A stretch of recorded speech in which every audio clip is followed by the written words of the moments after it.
Okay, good afternoon Bapak Ibu. Here the material is hospital and medical equipment. And you will sit with me. My name is Amalia and I'm the lecturer in Universitas Muhammadiyah Kudus.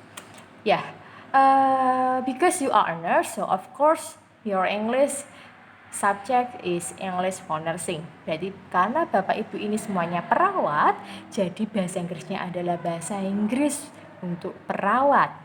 Ya, dan untuk materi hari ini adalah hospital atau rumah sakit and medical equipment dan alat-alat kesehatan.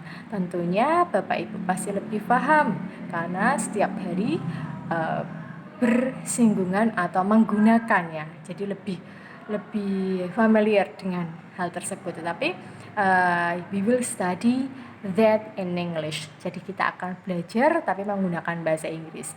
Okay, the first one is this is Romania Hospital, medical professional and medical equipment. Romania Hospital.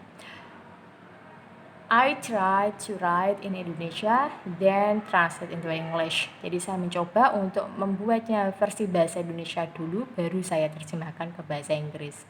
Okay, the first one is IGD atau instansi gawat darurat. In English is emergency ward, and then ICU. NICU, PICU, this is still same, itu tetap sama karena itu sudah berbahasa Inggris, jadi tidak perlu diinggriskan. And then ruang isolasi, isolation room, ruang tunggu waiting room, ruang pendaftaran admission room, melahirkan maternity room or delivery room. Nah, ini yang harus perlu diperhatikan. Di sini ada delivery. Delivery biasanya adalah untuk pesan antar ya, biasanya untuk online shop. But for medical, untuk kesehatan, delivery adalah melahirkan.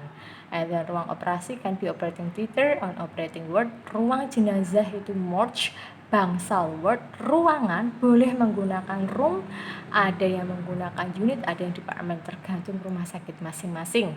And then apotek farmasi, ilmu yang mempelajari tentang obat atau ilmu farmasi namanya juga farmasi. Yang beda hanya orangnya, namanya pharmacist or dispensary. Jadi sinonimnya farmasi itu adalah dispensary. Ruang gizi or nutrition room, ruang bedah surgery room, ruang laboratory room, ruang farmasi physiotherapy unit, and the last okay. Please attention in the last one, ruang anak, pediatric ward. Memang anak itu bahasa Inggrisnya adalah child atau children. Ada yang menggunakan children room, ada yang menggunakan pediatric room or pediatric ward. Kalau seringnya menggunakan istilah langsung ke medis karena Bapak Ibu semua adalah perawat, so you know so well about the medical term.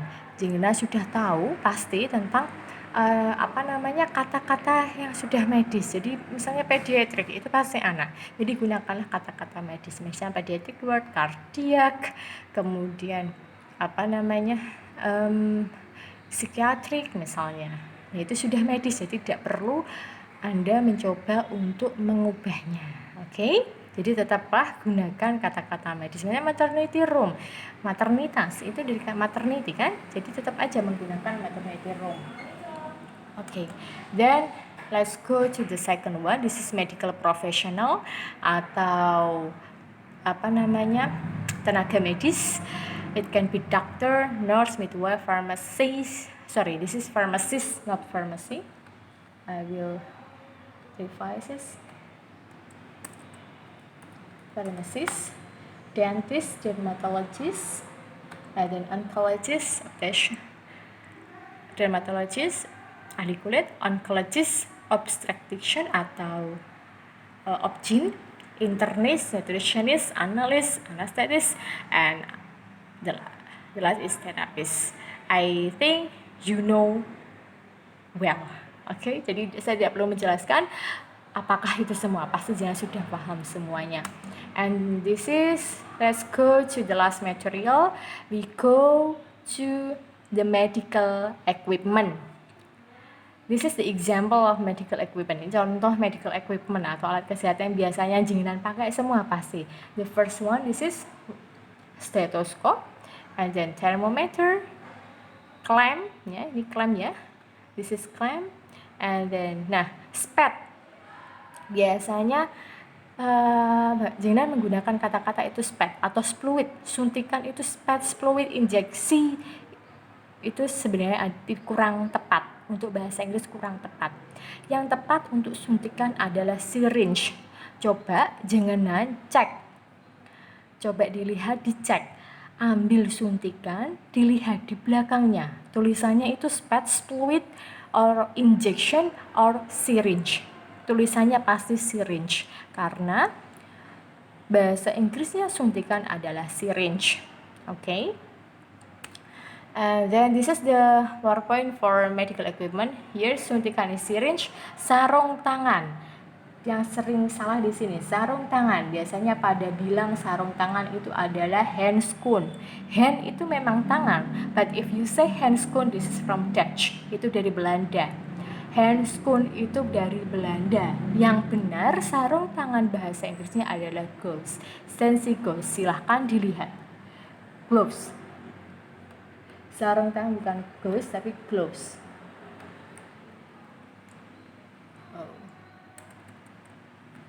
Gloves. Sensi gloves. Okay. And then sensi gloves, tidak ada sensi handschoen. Gloves. Tensi, sphygmomanometer, gunting, scissors, clamp, pinset, jarum, needle. Kalau mie, noodle, jarum jahit, sutur, needle. Untuk semua alat ini sebenarnya jangan bisa lihat di kemasan. For example, here I have this one. This is handschoen. Usually you say handschoen, but this is not handschoen. Handschoen is from Dutch. Ini biasanya bilang ini adalah handschoen atau sarung tangan. Tulisannya nggak ada kata-kata handschoen sama sekali. Tulisannya adalah gloves. Gloves adalah maksudnya adalah sarung tangan. Jadi bahasa Inggris untuk handschoen yang benar adalah gloves. Okay, you can check it for all of this. Okay, that's all for all of the material from me. The three big I think this is a quality. This is a material about hospital and medical equipment. So let's go to